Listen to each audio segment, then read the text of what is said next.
نحمده ونصلي على رسوله الكريم أما بعد فأعوذ بالله من الشيطان الرجيم بسم الله الرحمن الرحيم فاسألوا أهل الذكر إن كنتم لا تعلمون أما بعد সম্মানিত দর্শক শ্রোতাগণ, আজকে আমি আপনাদের সামনে একটি বিষয় নিয়ে আলোচনা করব।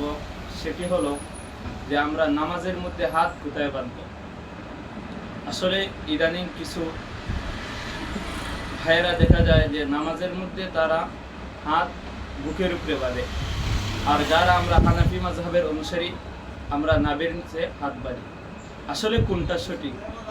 এই ব্যাপারে আমরা হানাফিরা যে নাভির নিচে হাত বাঁধি, এই ব্যাপারে হাদিসের মধ্যে আছে কিনা, আমাদের দলিল আছে কিনা, এই নিয়ে আমি আজকে পর্যালোচনা করব।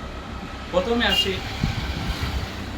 মুসান্নিফে ইবনে আবি শাইবা 3909 নম্বর হাদিসের মধ্যে من طريق وكين عن موسى بن عمير عن علقمة بن وائل بن حجر عن أبيه قال رأيت النبي صلى الله عليه وسلم وضع يمينه على شماله في الصلاة تحت السرة।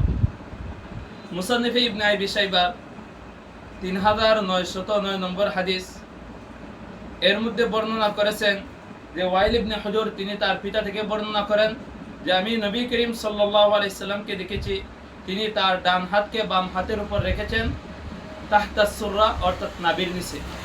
এছাড়া আমরা আসি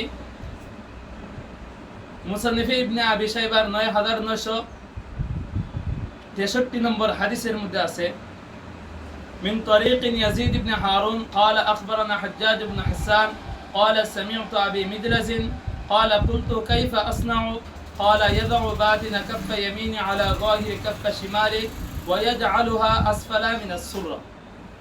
যেটা ইয়াজিদ ইবনে হারুন তিনি বর্ণনা করেন হাজ্জাজ ইবনে হাসান থেকে, তিনি বলেন আমি আবু মিদলাস থেকে শুনেছি, আমি জিজ্ঞাসা করলাম যে আমি কিভাবে হাত বাঁধব। তিনি বলেন যে ডান হাতকে বাম হাতের উপর রাখবে এবং নাভির নিচে বাঁধবে।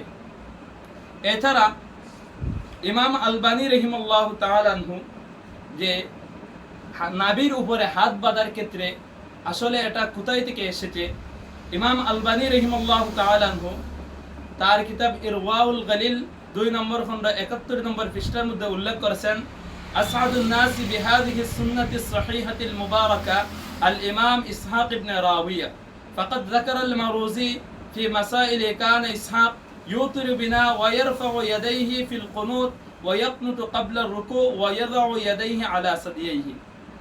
আলবানী রহিমাল্লাহু তাআলা ইরওয়াউল গালিলের 2 নম্বর খণ্ড 71 নম্বর পৃষ্ঠার মধ্যে বলেন যে এই প্রথা অর্থাৎ নাভির উপরে হাত বাঁধা এই সুন্নতটি আবিষ্কার করেছে ইসহাক ইবনে রাওয়িয়া।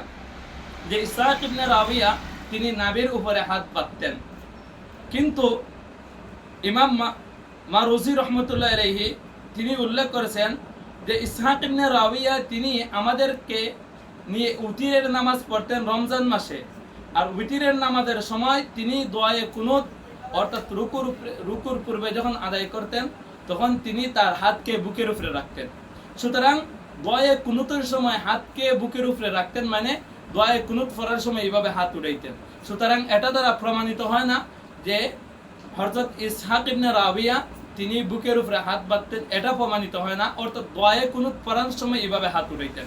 সুতরাং আমাদের এই সমস্ত হাদিস দ্বারা প্রমাণিত হয় যে রাসূলুল্লাহ সাল্লাল্লাহু আলাইহি ওয়াসাল্লাম যে নাভির নিচে হাত বাঁধতেন।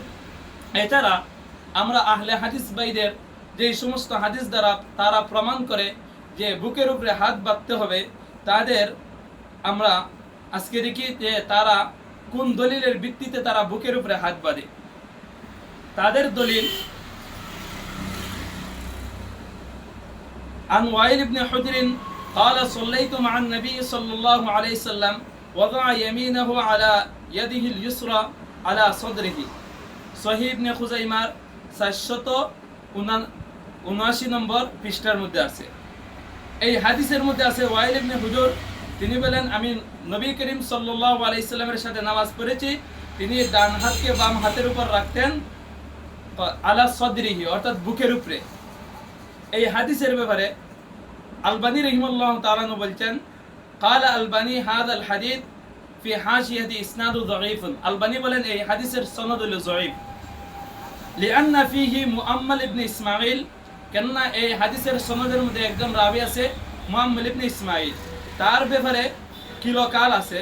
ইমাম বুখারী রাহিমাহুল্লাহ তাআলা আনহু বলছেন মুআম্মাল ইবনে ইসমাঈল আন্নাহু মুনকারুল হাদিস, তিনি মুনকারুল হাদিস।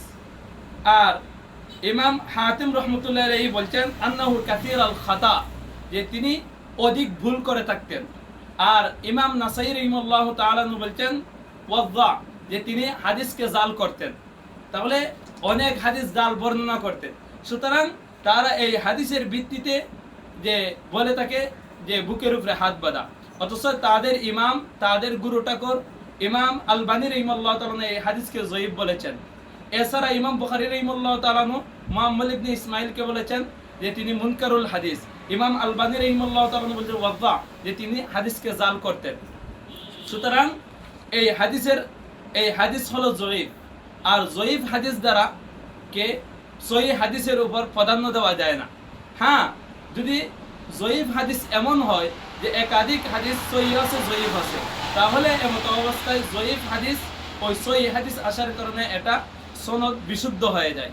কেননা উলমুল হাদিসের একটা মূলনীতি আছে ইয়াসুদ্দু বা'দুহা বা'দা, যে একটা হাদিসের যদিও সনদ যঈফ থাকে, অন্য হাদিসের সহিহ ভাবে এসে যায়, তাহলে এটার সনদ শক্তিশালী হয়ে যায়। আমি পরবর্তীতে ইনশাআল্লাহ আপনাদের সামনে অন্য একটি ভিডিও ইনশাআল্লাহ পেশ করব।